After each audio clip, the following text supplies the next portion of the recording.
E eu vou bater um papo com o prefeito de Rio Branco, professor Raimundo Angelim, tomando, claro, um baré bem gelado, porque o baré tem um sabor da Amazônia.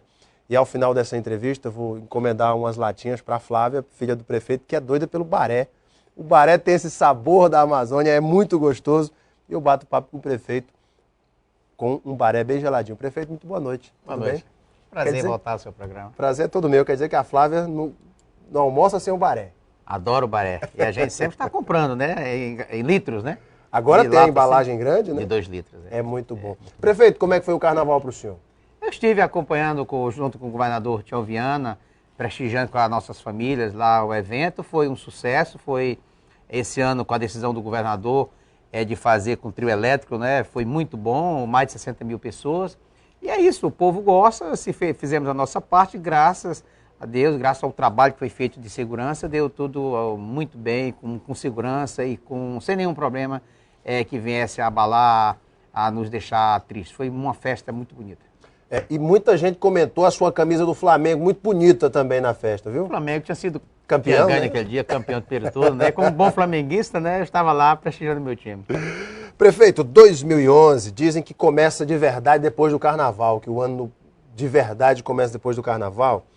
E logo de cara, a presidente Dilma lança um pacote de contingência do orçamento, reduzindo gastos em 50 bilhões de reais. O reflexo disso é a redução também de repasses federais para o estado do Acre em 105 milhões de reais.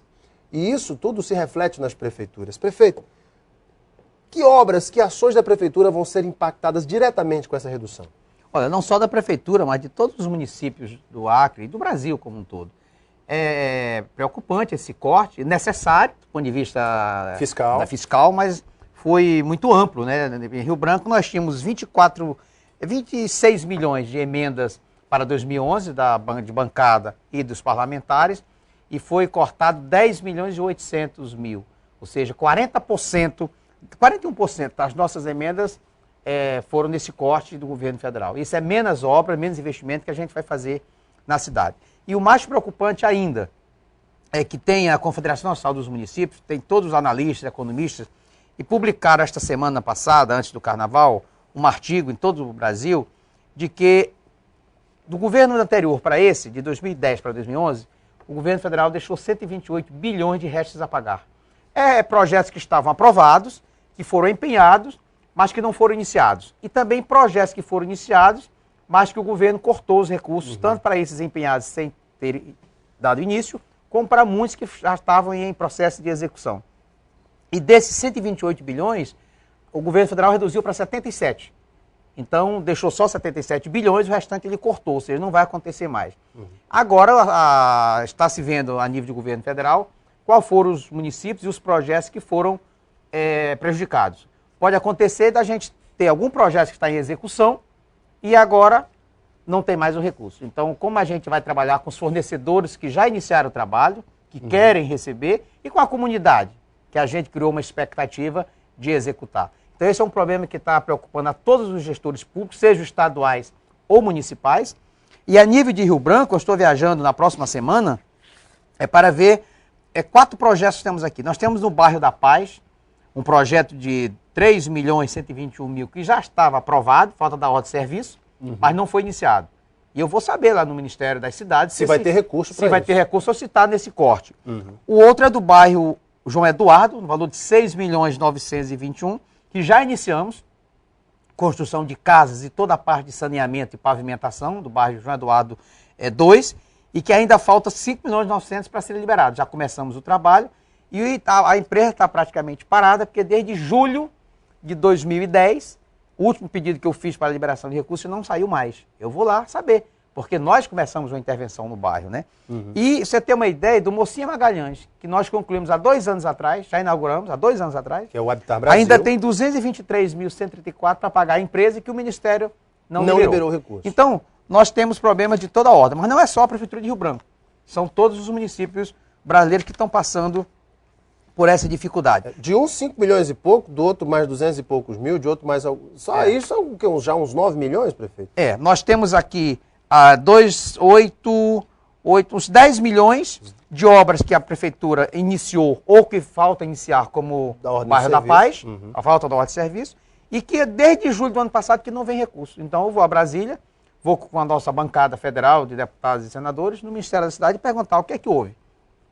A gente faz os projetos, gasta recursos para elaborar os projetos, contrata técnicos, aprova os projetos, eles dizem, pode licitar, a gente licita, dá ordem de serviço e depois corta os recursos. Então eu vou ao Ministério para saber.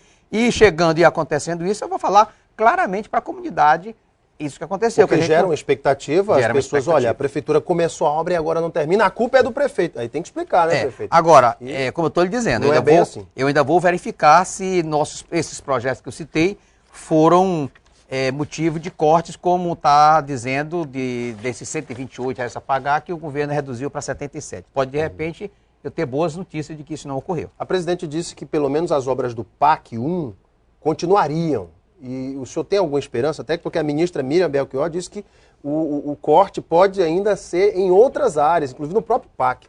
É verdade, mas no PAC, nos que nós aprovamos na prefeitura 88 milhões.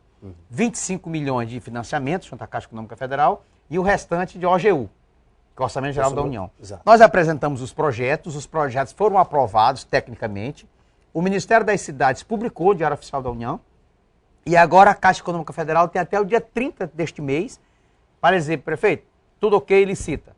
Então aí eu estou com muita esperança de que nós haveremos de fazer nesses 2 anos um trabalho muito grande na cidade de Rio Branco, mais do que aquele que nós fizemos quando urbanizamos 8 bairros no tempo do empréstimo que eu fiz no BNDES de 40 milhões. Agora temos 88 milhões. E esses bairros, posso dizer quais são os bairros? Mas gostaria agora. Nós vamos trabalhar num poligonal ali da Vila Acre e Vila da Amizade, pavimentando ruas, colocando água e esgoto. No Nova Esperança, vamos fazer 15 ruas no Nova Esperança. Aliás, tem várias ruas no Nova Esperança que não tem nem asfalto. No poligonal da Baixada 1, que é Glória, Pista e Bahia Nova, nós vamos trabalhar 41 ruas e travessas. O bairro das Placas, vamos trabalhar em torno de 12 ruas, mais 21 ruas na Nova Estação. Agora, placa Nova Estação, nós não vamos colocar saneamento, porque já tem, é pavimentação. Pavimentação mesmo. Esses outros não, é saneamento e pavimentação. Temos ainda o bairro Vitória, mais 37 ruas. Nós temos também, e no total dá em torno de 135 ruas. Isso vamos trabalhar até o final do seu mandato. Exato. Com esses 88 milhões. E temos mais 10 unidades básicas de saúde, que a gente vai construir, são centros de saúde, aonde iremos construir com recursos do parque, em bairros como Vitória, Chico Mendes, Jorge Avocá, Taquari, Recanto dos Buritis, Plasticás, Glória e Pista, Laélia Alcântara, 6 de agosto, Defesa Civil, Paz e Conquista.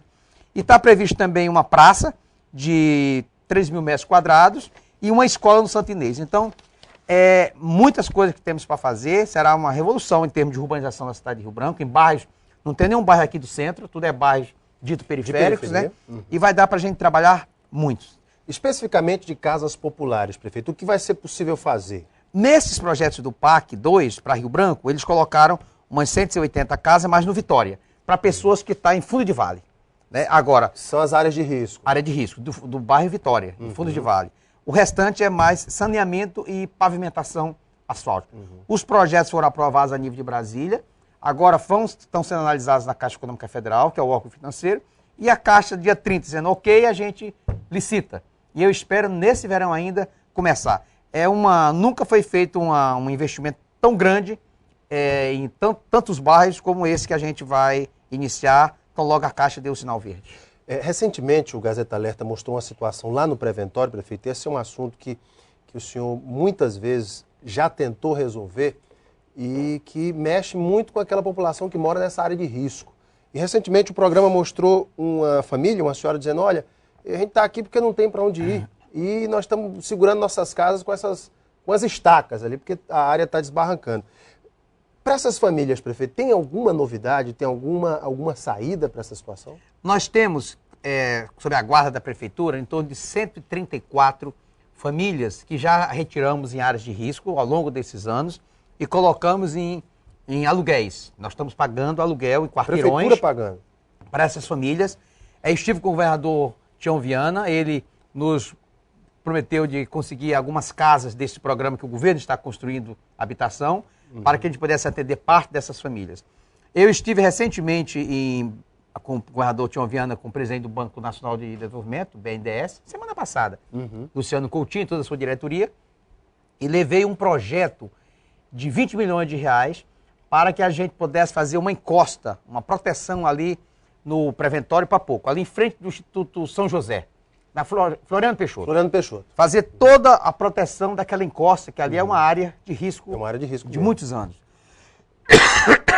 O projeto foi considerado muito bom pela equipe técnica, só que há uma proibição de endividamento por parte dos municípios. A gente vai para uma fila, que chama de CADIP, que é uma norma do Conselho Monetário Nacional, e foi dito lá, olha, prefeito, o projeto está bom, mas infelizmente, dificilmente o senhor vai conseguir esses recursos em função de que há um contingenciamento de recursos para municípios, né? Então, nós deixamos, mesmo assim, eu até disse para o presidente, na frente lá do governador, da secretária de planejamento do município, do secretário de planejamento do estado, eu digo, presidente, professor Luciano Coutinho, eu sou um bom brasileiro, eu só não desisto nunca, eu quero deixar o projeto. E deixou lá. E deixei o projeto, protocolei oficialmente um projeto de 20 milhões para a proteção daquela área de risco ali da Floriano Peixoto, que é a mais grave, porque se aquilo tiver um problema de desmoronamento, é um caos o trânsito de Rio Branco, porque a Floriano Peixoto é uma via estruturante. Exatamente. Principais do centro da cidade. Ela é Getúlio Vargas e a Marechal Deodoro. Se aquela fica impossibilitada de estrangula tráfego, as outras. Estrangula as outras. Agora, o que me deixou mais assim perplexo é que nós levamos uma proposta para trabalhar com todas as áreas de risco de Rio Branco. Mas o PAC 2 não contempla essas áreas. Proteção de área de risco só contempla aquelas que tiveram óbitos. Mas aí... Graças a Deus, eu disse lá que o Acre não teve nenhum óbito ainda, porque a gente se antecipa e retira essas famílias. Isso é em função... Mas é uma coisa incongruente, porque espera morrer gente para poder... Isso é em função daquelas problemas que teve no Rio de Janeiro. Em Angra dos Reis, Rio de Janeiro, Belo Horizonte. Então, eles vão canalizar os recursos para aquelas áreas onde já houve morte. Eu acho uma incoerência, porque a gente tem que primeiro nos prevenir e não remediar. Né? Mas, infelizmente, nós não temos governabilidade sobre isso. Prefeito, o senhor falou desse contingente de obras e de recursos que o senhor vai buscar liberar em Brasília. E a arrecadação própria, prefeito, que é uma situação que todo prefeito de Branco luta para aumentar e tem no IPTU seu principal instrumento de arrecadação junto com o Imposto sobre Serviço de Qualquer Natureza, o ISS. E antes da gente passar para o próximo bloco, eu gostaria de lhe perguntar, como é que está, o que o senhor espera da arrecadação desse IPTU 2011? Eu, inclusive, paguei o meu hoje em cota única. Eu também, paguei o meu em cota única, para ter um desconto, né? Tem um descontinho bom. A nossa principal receita é o IPTU e o ISS. Quando eu assumi, 1º de janeiro de 2005, a arrecadação do IPTU era aproximadamente 3 milhões. Hoje está em 6 milhões de 2010, 6 milhões e 500 mil. Nós lançamos em torno de 20 milhões de boletos. De carnês. E o ano passado arrecadamos apenas 6 milhões e meio. Eu espero que esse ano nós podemos bater esse recorde. Porque tu imaginas, vamos pensar, ninguém cobra contribuição de melhorias. O que é isso? Os parques que foram feitos na cidade, não se acrescentou um centavo de casas que tiveram valorização estupenda em função da urbanização de algumas áreas da cidade. Aonde nós intervimos fazendo pavimentação, o saneamento, urbanização. Não se acrescentou um centavo dos IPTU. Então, os imóveis valorizaram, mas as pessoas continuam pagando em função sobre o valor venal antigo. E não tem aumentado a arrecadação. Então, eu faço um apelo às pessoas, porque o município vive de receitas. E receitas do município é ISS, IPTU, IPVA, muito pouco, e do Fundo de Participação dos Municípios e do ICMS, que é uma parcela que o Estado paga. Fora isso, não tem segredo. Então, agora interessante que todo mundo, quando a cidade diz assim, prefeito, eu paguei minha IPTU, eu digo, ninguém deve, é 100% de adimplência. Mas quando a gente olha, de 20 milhões, apenas 6 milhões e 500 chega aos cofres da prefeitura. Mas me parece que teve uma prorrogação no prazo de pagamento. Vencia exatamente, hoje. Nós prorrogamos até o dia 31 de março. Opa! A pessoa pode pagar até dia 31 de março. Com direito ao desconto, em parcela única. Mesmo estando lá, vale até o dia 10, pode pagar até o dia 31. Os bancos estão já autorizados a receber até o dia 31, para que a pessoa tenha direito a um desconto muito bom. Recentemente, a Prefeitura de Rio Branco fez uma grande negociação com os servidores, 9 categorias, houve um ajuste, as categorias aceitaram o valor, o repasse de 7,02%, mas esse é tema para o próximo bloco, vamos para um rápido intervalo e eu volto daqui a pouquinho com o prefeito Raimundo Angelino, Gazeta Entrevista. Fique ligado, até já.